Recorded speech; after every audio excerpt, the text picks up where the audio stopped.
Okay, hi everyone.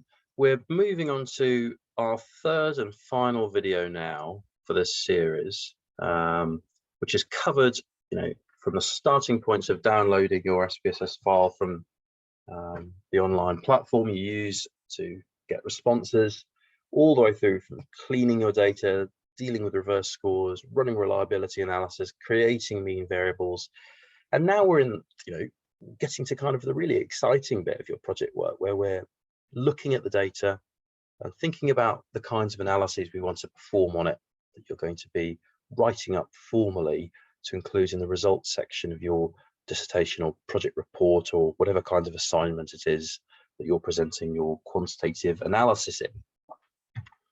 So I'm going to look at a number of different documents here, but they're all sort of interlinked really.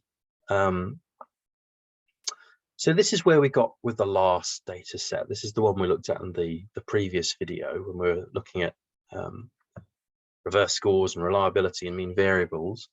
So the last thing we did in that video was create this mean narcissism item, didn't we? Because we came to that, conclusion that we needed sort of just a single variable for each of our scales. We didn't want all these individual items, useful as they were to give us construct validity for each of our scales.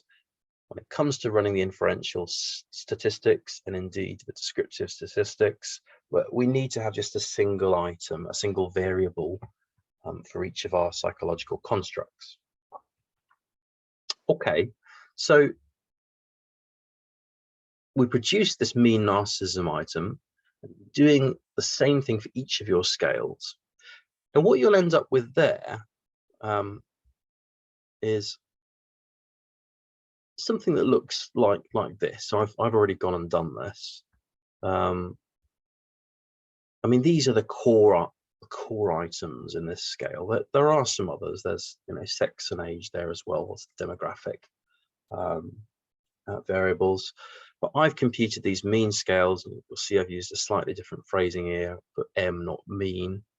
I've got mean narcissism, mean psychopathy, mean Machiavellianism, and mean drinking intention. So having done the reliability analyses and having computed the mean variables, we can actually get rid of a lot of these items. We don't want to get rid of them completely. That's why we want to save different versions of our SPSS file. But you might want to save at this point a new file that's kind of stripped down and just focuses on the core variables of interest. And I've saved that as a separate file. So I'm going to close this one, and we're going to look at this one that we can see now. This stripped down file just includes the variables I'm interested in. I'm not even going to include them all in the analyses I run. That's weekly drinking, that's alcohol units consumed per week for each participant, sex, which, by the way, if we press that icon there, value labels, with the numbers and letters in red and a sort of bluey purpley swish arrow going between them, that turns that into the corresponding text instead of numbers, which might be useful, it might be not so useful. So decide whether you want that or not. But then we're ready to run our descriptive statistics. You can see that I've got a really stripped down set here of really just kind of the core background variables. So that's weekly drinking, sex, age, self-rated health, how healthy these individuals think they are. The dark triad, they'll be our core psychological predictors in our multiple regression. And this will be our core outcome variable, or DV, in our analysis, intention to drink. And remember, these are all the mean variable versions of those scales or constructs. And it looks just the same here, just looking at it another way in variable view. Okay, so descriptive statistics, you get it from here: analyze, descriptive statistics, descriptives. Let's say we want just descriptives for the scale type variables. We swish them across to the variable window. Check options. Yep, I want the mean, standard deviation, minimum and maximum, and that will do me. I press continue and I press OK. I'll close off analyses I'm not interested in looking at now. This is quite useful, just focusing for a moment on the SPV file, on the output file. This sidebar, which you can sort of shrink away or open up, it's quite handy for moving to bits of your output quite quickly. So for a start, in this side panel, you can open up previous analyses and close them down so that it's less cluttered. But you can also go straight to these, you can sort of pan through the different bits of your analysis by clicking on these bits of text, these rows of text in this left bar here. And that's okay, you know, we've got a pretty manageable window now, but once we have loads of analyses, that does become very, very useful. You can actually even edit these. So if I wanted to call this, you know, descriptors for my project, you can add those in. Of course, you can also delete them. So you can really customize this in the way you like. And of course, remember to save SPV files as you go along. So you can save your output, so you've got a record of it. You know, you might not want to do that. You might just want to have one, you know, save one big SPV file right at the end, or you might have another approach, but having some record of the analyses you've conducted is going to be useful. But here we have our descriptive statistics. We've got a mean age of 40, standard deviation of 12.9 to 1 decimal place. Maximum ages of 3 to 76. I think someone probably had a typo there when they put 3, or even 30. So self-rated health of 1 through to 5 for each of these items here, and the associated means for each of the scale items. So 3.0, standard deviation 1.0 to 1 decimal place. Narcissism, a mean of 2.5 rounded up to 1 decimal place, and a standard deviation of 0.64 to 2 decimal places, for example. So we can take this information and either include it in the text narrative, if we're doing a text narrative write-up of our descriptive statistics, or you could put it in a table. I think I've prepared a document for this. Yeah, so never copy and paste your raw SPSS output into your report. Copying and pasting that descriptive statistics table, for example, and pasting it into your report, that says to the person reading your report, and the person probably marking your report, it says, I don't really understand what I'm seeing in this table, so I'm just going to put it all in, and I'm not going to change it in any way and be selective about what I present, or about how things are phrased or anything. Always draw out information from these tables and put it in your own kind of table. So I've created a table here of descriptive statistics. It looks very similar, to be honest, but I can see that that's clearly the person who's created their own table. They've provided a table heading in a conventional format and all the rest of it. So you could have a descriptive statistics table. You could just summarize this information in the text narrative of your results section. You could just have a paragraph summarizing some of this information. Where it's very repetitive, where there are a lot of numbers and values, sometimes it's quite nice to park it all in a table. Now that's the frequency analyses for these scale variables. Another thing to show you is, sorry, that was the descriptives analysis rather. Another thing to show you is the frequency menu here. Now that's more useful for categorical variables. So let's sweep section to the variable column there. Just check what we're going to be ordering up. I'm not going to order anything different there. Without any of the options selected or any additional options selected, I know from past experience that I'm going to get what I want from just running this as things stand now. I press OK, minimize the previous analysis so it's not in the way. And yeah, this is useful, the frequency one here, because we've got a categorical variable, giving it a mean of sex. Here we've got sex measured as male or female or other category, so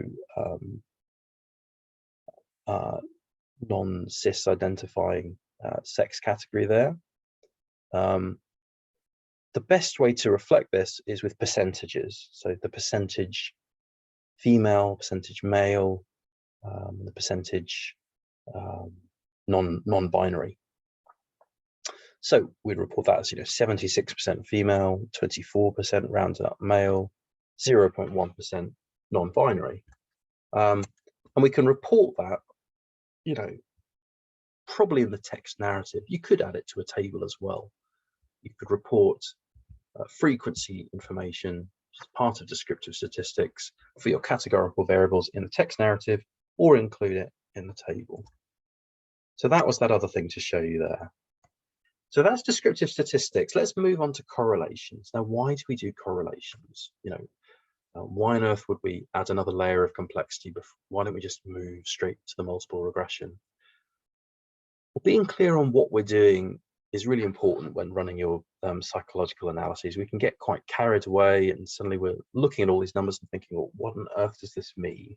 It's much clearer if we take it step by step, so that we're really clear on what we're doing at each step of the way, and so that we can see how each step kind of informs the next step. And that's very much true of correlational analyses, because these inform how we might approach the multiple regression, in fact.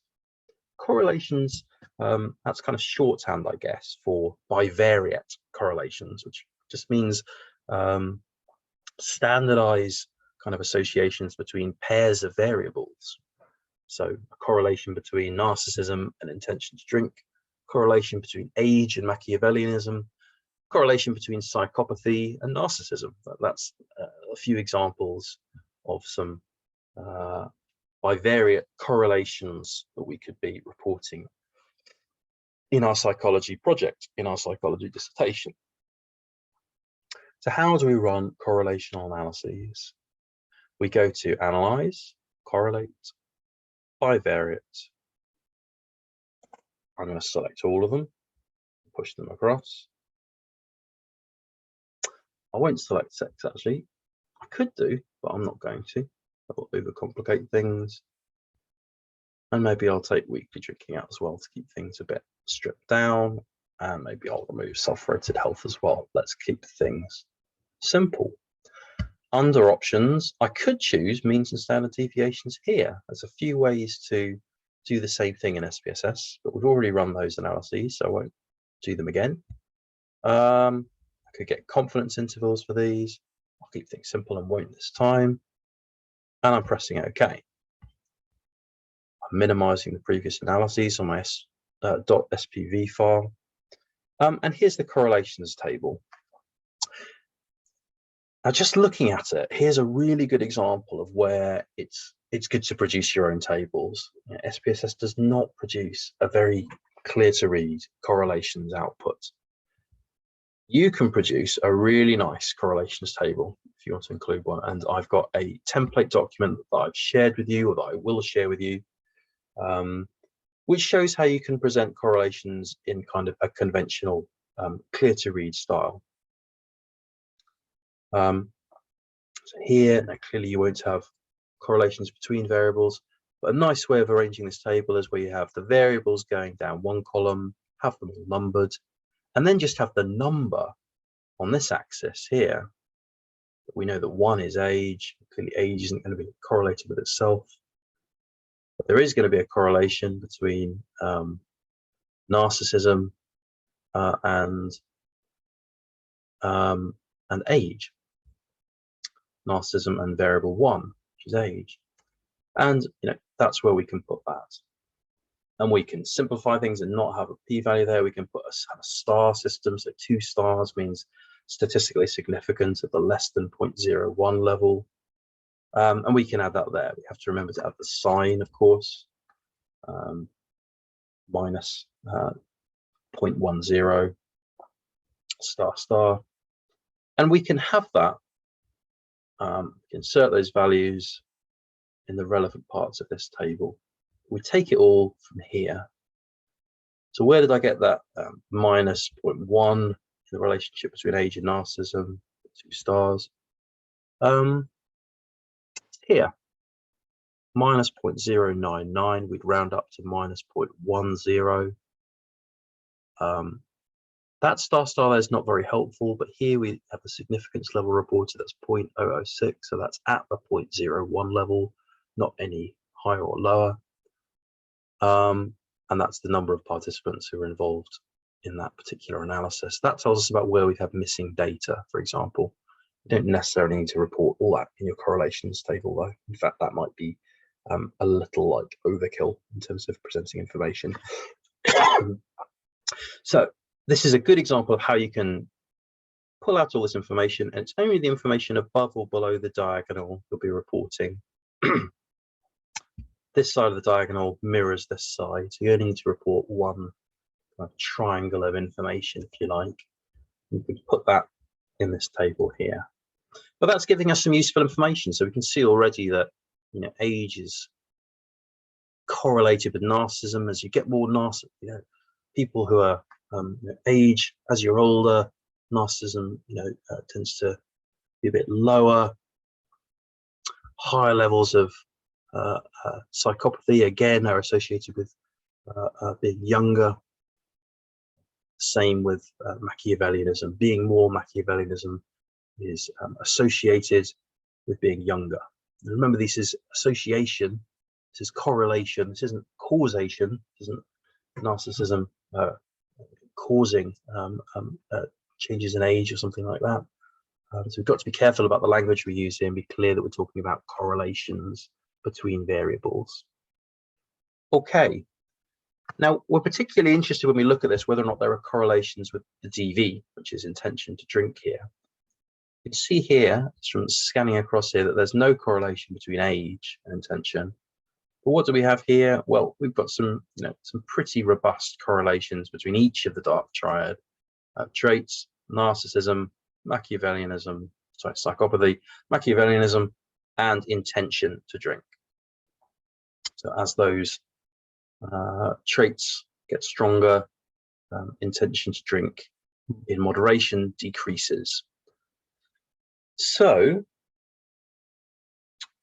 those are our correlations, and those keep things quite simple. That is sort of isolated information that narcissism is correlated with intention to drink at a statistically significant level. That doesn't take account of the other variables, that piece of information. What do we do to include information about all the variables? Well, you might have guessed it, we run a multiple regression. And I'm going to show you how to do that now. And that takes us to the end of the analyses, really. That's pretty much the top end analysis to report in your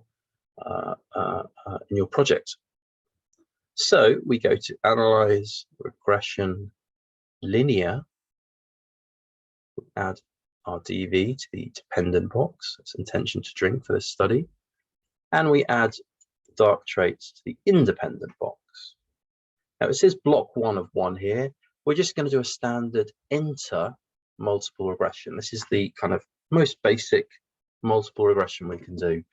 Multiple regression is very kind of flexible, open framework. You can do all sorts of very advanced fiddly analyses. And if you want to do something extra, different, you're welcome to get in touch with me about what you'd like to do. But to be honest with you, presenting a clear, systematic, accurately reported, standard multiple regression is going to work really, really well for most projects. It's going to look really good if you followed things really, really carefully, just presenting a standard multiple regression.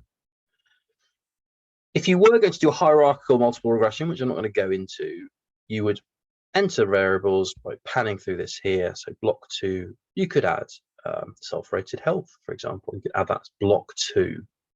I'm not going to go through that in this video. I'm going to keep things simple. Okay, so statistics. If you were doing a hierarchical multiple regression, you could click R-squared change. We're not, so we won't. I will click collinearity diagnostic, so there will be some parametric assumptions to report alongside your multiple regression for your data set. I'm not going to go into that in huge detail in these videos, but I will provide a guide that gives you a sense of which areas of parametric assumptions, which diagnostic tests of those parametric assumptions you could report in an early subsection of your results section if you wanted to. But I will click that for the purposes of this video, and I press continue. It's where SPSS sometimes does slightly funny things. Let's see if I reset this again. It did this last night when I ran through this video as well. SPSS is a little bit glitchy. Let's see if it minds me doing that. This time it doesn't mind. Very strange. There you go. So a close off correlations. We're getting quite a set of analyses here in our SPV file. And here are the main analyses. Here's the multiple regression. And, you know, again, once you've got a number of analyses, it's quite handy to pan through things with this side panel on the left. For a multiple regression, it's 3 bits of output you're interested in, really. This model summary box, the ANOVA box, and the coefficients box.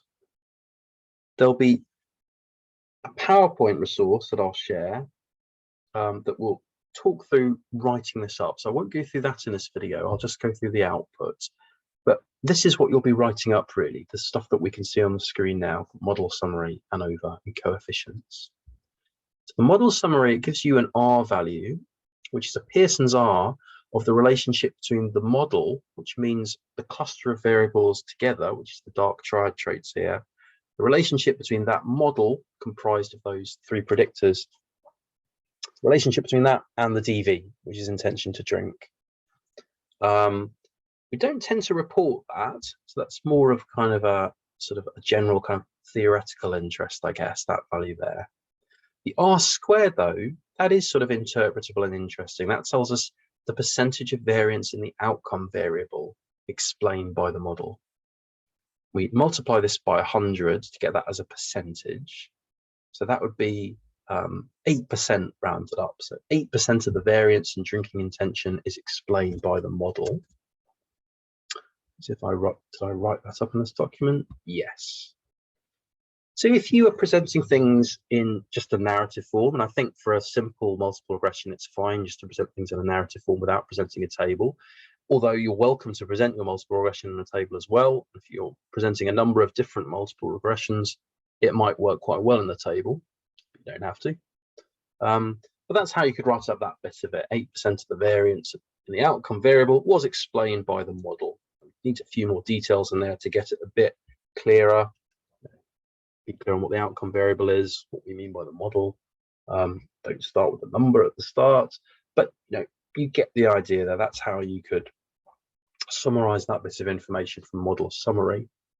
And the adjusted R-squared gives that a slightly more conservative reading of the R-square. It adds in a bit of population level variability, and that reduces the R-squared a bit. So you'll always see a slightly smaller number, a lower number of adjusted R-square relative to R-square. So R-square is sample specific kind of effect size.